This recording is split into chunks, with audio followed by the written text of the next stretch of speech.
And I see it as a pathway to union, pathway toward union of mind, body, and soul, pathway toward union of ourselves and the greater universe. Yoga technically does mean to yoke or to bring together. So really, like, yoga is union.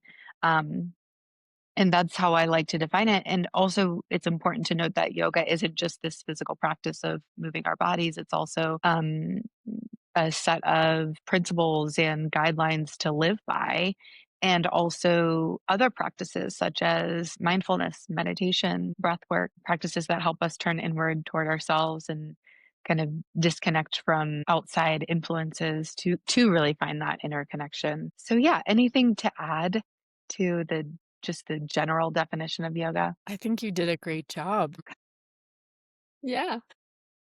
Yeah, so I would define trauma informed yoga as a way of teaching or practicing yoga that takes into account a person's lived experience. And we can assume there's been some statistics out there that say that 70% of adults have experienced some sort of trauma. So the way I define trauma is it's what happens inside of us when an experience overwhelms our nervous system's capacity to cope. It's not just what happened, but how our body and nervous system learned to survive it. I believe it was Dr. Bessel van der Kolk who said that trauma is the disease of being unable to be present.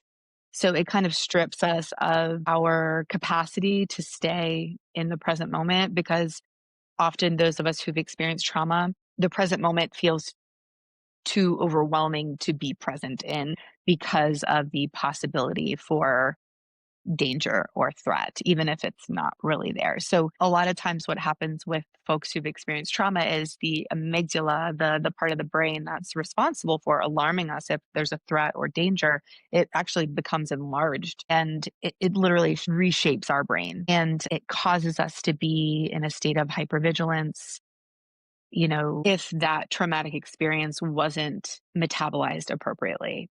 And what I mean by that is oftentimes if people have experienced a traumatic event, if their body isn't able to move through the fight, flight, or freeze response, if we weren't able to fight, flight, like fight or get away, or if we didn't have a supportive individual there, our body doesn't know what to do with it. So it stores it in a way that's not adaptive to our current reality. Literally changes our physiology, our brain chemistry, and the orientation of the brain. And it affects every single part of our life. And it makes it really hard to be present with our bodies and present with people around us. So yeah, trauma really affects us on so many levels. So, back to trauma informed yoga, it's this idea of how do we adapt our teaching to account for the lived experience of those who've experienced trauma? How do we make the practice more approachable, gentler, adaptable for those who find it really hard to be present in their bodies? And there's a lot of different ways that we do that.